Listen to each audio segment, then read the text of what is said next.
Naglabas na ako ng saloobin ko nung nag-resign ako. Yun na talaga yung pinaka,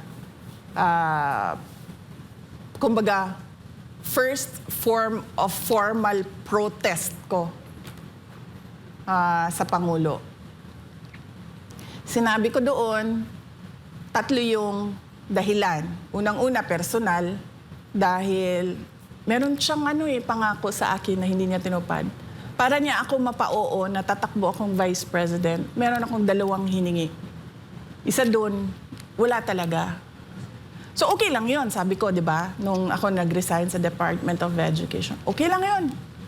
Kasi personal ko naman yun eh. Wala namang, hindi na makaka-apekto sa taong bayan yon. So okay lang yon. Tapos pangalawa, yung pagbaliwala ba niya sa reklamo namin sa Department of Education na yung budget namin ay kinokontrol ng House of Representatives. Hindi lang control, kinuha talaga at pinaghati-hatian.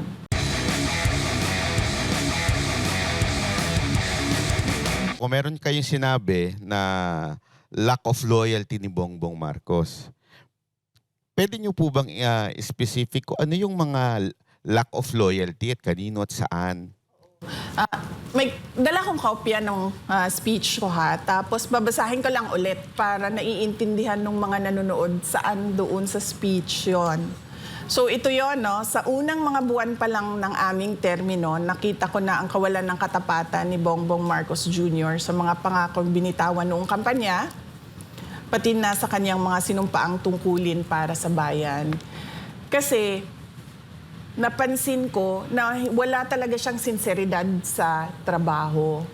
Noong una, pag-upo namin, nagpapatawag siya ng meeting. Meron kaming mga cabinet meetings.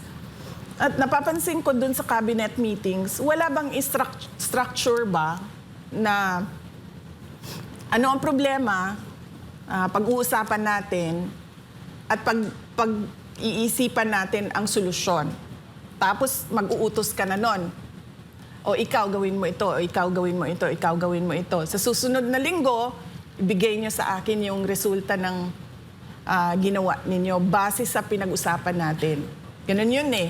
Kaya nga may cabinet eh. Kasi meron ka iba't ibang opinion, iba't ibang experiences, iba't ibang kakayahan na mag-iisip para sa mga kailangan ninyong gawin. Mga ilang buwan siya nagpapatawag ng cabinet meeting. Tapos bigla, sabi niya, ay hindi na tayo magka-cabinet meeting. Sabi niya, papatawag lang namin kayo kung may kailangan kami sa inyo. So doon ako parang, okay, so paano tayo mag-uusap kaming lahat, tayong lahat, mag-uusap-usap kung ano yung dapat na united effort natin sa mga kailangan gawin, sa mga prioridad ng administrasyon, kung hindi tayo mag-uusap. Bigla na lang nawala na ang cabinet meeting.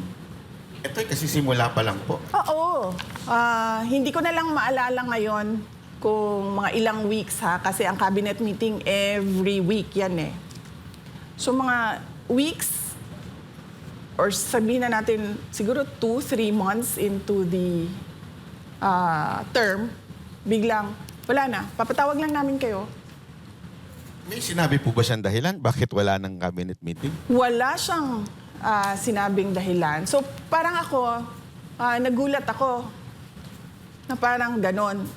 Tapos, syempre, sa akin, sa Department of Education, hindi po ba dapat yung Pangulo may vision siya?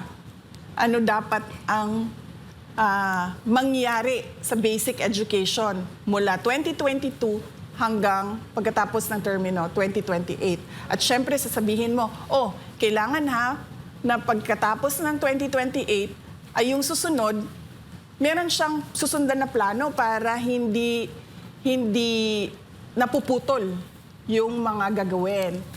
Wala eh. Sinasabi ko sa inyo, lahat ng ginawa sa Department of Education, kami lang yun. Kami ng mga USEC, ASEC, regional director, superintendents, mga teachers, kami lang ang nag-usap, nagplano, at nagbigay ng direksyon para sa Department of Education. Malamang, duda ko, kaya nakikita nyo na parang kalat yung governance ngayon kasi ganun din yung ibang departments. Buti sana kung magaling lahat ng secretaries. Alam niya kaagad na, okay, sige, kailangan natin ng vision, kailangan natin ng plano, kailangan natin ng implementation. Paano pag hindi? 'Di ba? Tapos walang utos. Walang nag-uutos sa'yo na presidente. At walang nagbabantay sa iyo na presidente. So yun yung na-disappoint ako ba? Na kasi akala ko, mabilis, tuloy-tuloy yung trabaho. Tapos sasabihin mo sa mga tao, ito nagawa na natin, ito gagawin natin sunod. Mga ganon. Walang ganon na nangyari. Nagmi-meeting kami, example, nagmi-meeting kami for DOTR, infrastructure sa mga iba't ibang big ticket projects ng DOTR. Napakahalaga nun. Kasi yung public transport natin, di ba? Sobrang one of the worst siguro in the world. Tapos, merong mga nasimulan na, nagtataka ako, bakit hindi nila pinapansin? Nasimulan na nung nakaraang administrasyon So, ang gagawin mo na lang, tutuloy mo na lang yun, popondahan mo yung mga kailangan pondohan.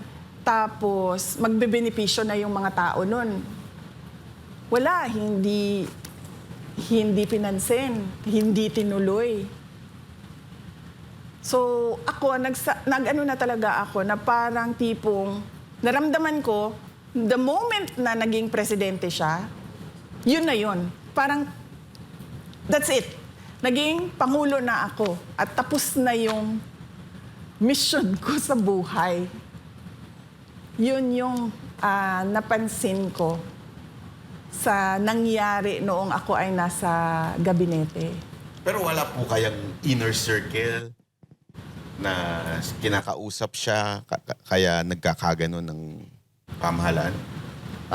Hindi kasi ako nakikipagbarkada sa kanila Kasi sa akin, trabaho lang yung ginagawa ko. So, ibig sabihin, kapag binigay sa akin yung Department of Education, yung tututukan ko yung trabaho ko sa Department of Education. Tapos ako, dahil, syempre, di ba tumakbo kami in tandem. So, parang ako, doon sa Department of Education, kailangan meron kaming mga accomplishments.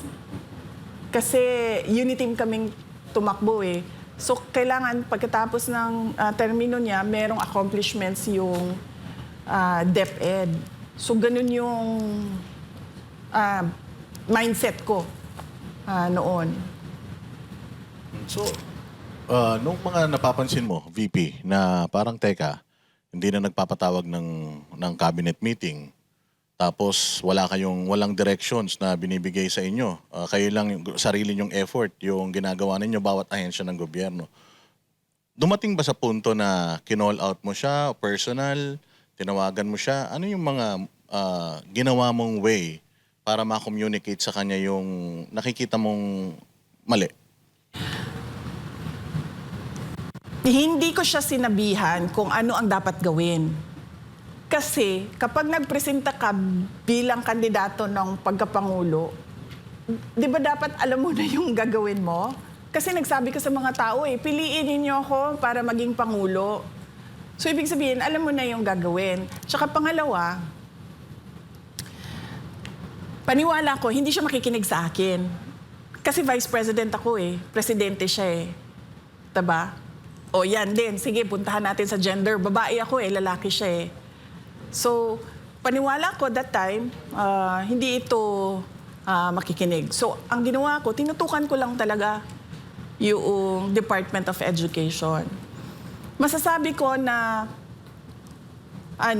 hindi din siya tapat doon sa kanyang sinumpaang tungkulin. Kasi tulad nito, call out ito. Pero from the point of view ng Department of Education, sinabi namin sa kanya in a meeting, recorded meeting, nandyan yan sa records nila kung nagtatago sila ng records ng meeting ng cabinet. Sinabi namin sa kanya, hindi natin matatapos ang classroom shortage kung nakikialam ang mga congressman. Tapos, binaliwala niya yung comment ng USEC, ng Department of Education, kasi sinabihan ko ng USEC, ipasok mo yan, sabihin mo yan. Binaliwala niya, parang, that's another problem. The way, di ba? Ganyan siya magsalita, di ba? That's another problem. Sinabihan ka na nga eh. Hindi matatapos tong classroom shortage mo pag pinapakialaman yung budget mo. Tapos, wala man lang siyang sinabi na, uy, patigil nyo yan, sabihan nyo yung mga congressman, huwag pakialaman yung budget. Kasi may kailangan tayong gawin. Meron akong kailangan na ipakita sa mga tao sa classroom shortage ng bansa. Wala. He brushed it off, brushed it aside, and then moved on to whatever he wanted to say at the time. Nung bang campaign, nakita mo na ba kung may nakita ka bang tendencies sa kanya na magiging ganito siya? You know? Sige. Sige. Nakwento ko na ito, pero kakwento ko ulit sa inyo. Kasi tinanong ulit eh. Merong isang governor. Ayaw na ayaw niya si BBM. Tapos, dinadala ko yung isang, parang kaibigan niya ba, kadikit niya. Sabi ko doon sa kaibigan niya, tulungan mo naman ako, ikumbinsihin itong governor na ito na mag-uniteam na. Kasi nagrosa yung governor Robredo Sara. Tapos, ayaw talaga nung governor. Tinanong ko siya, sabi ko, bakit? Sabi niya, ayaw ko na sabihin. Sabi niya, hindi naman na mahalaga yan eh. Sabi niya, basta ayaw ko lang mag-Marcos. So, akala ko naman dahil sa mga nangyari noong martial law, mga ganon. Akala ko ganon. Tapos, tinulak ko siya ng tinulak, pinilit ko ng pinilit, hanggang nagsabi na siya, hindi maganda ang karanasan ko sa kanya nung siya ay senator. Dahil may humingi ng tulong sa kanya, hindi niya tinulungan, pinadala pa nila sa akin yung sulat ng humihingi ng tulong. So yun yung sinabi nung governor. Siyempre ako, wala naman ako experience sa kanya eh. So sabi ko siguro isolated incident. Noong kampanya, napapansin ko, di ba nakikita niyo sa footage, magbibigay yung mga tao niyan eh. Sobre request letter, hingi ng tulong. Hindi niya yan tinatanggap.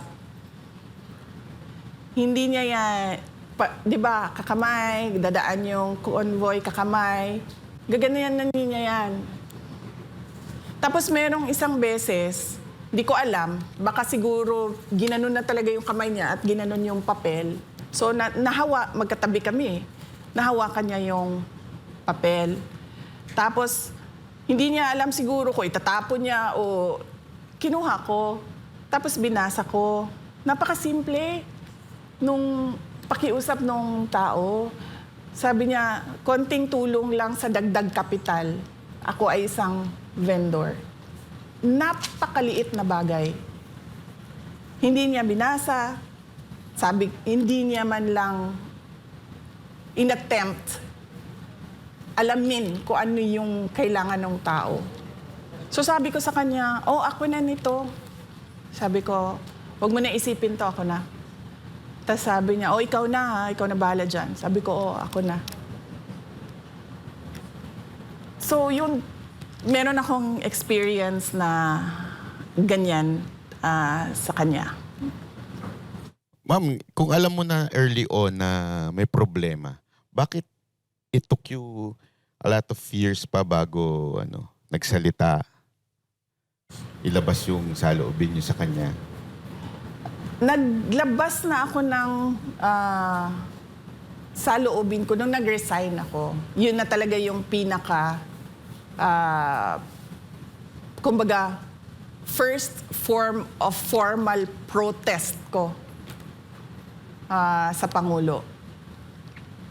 Sinabi ko doon, 3 yung dahilan. Unang-una, personal, dahil meron siyang pangako sa akin na hindi niya tinupad. Para niya ako mapa-oo na tatakbo akong Vice President, meron akong 2 hiningi. Isa doon, wala talaga. So okay lang yun, sabi ko, di ba? Nung ako nag-resign sa Department of Education. Okay lang yun. Kasi personal ko naman yun eh. Hindi na makaka-apekto sa taong bayan yun. So okay lang yun. Tapos pangalawa, yung pagbaliwala ba niya sa reklamo namin sa Department of Education na yung budget namin ay kinokontrol ng House of Representatives. Hindi lang control, kinuha talaga at pinaghati-hatian. At syempre, sabi ko nga, nung ako ay nag-explain noon, sabi ko, nakikita sa papel, hindi ninyo nang kailangan ng ebidensya dahil inattach mismo ng House of Representatives ang listahan ng paghati-hati nila ng budget ng Department of Education. Pag-akyat namin sa Senate during the plenary, mayroong isang senator na nagtanong, sa inyo ba itong listahan? Sabi namin, hindi.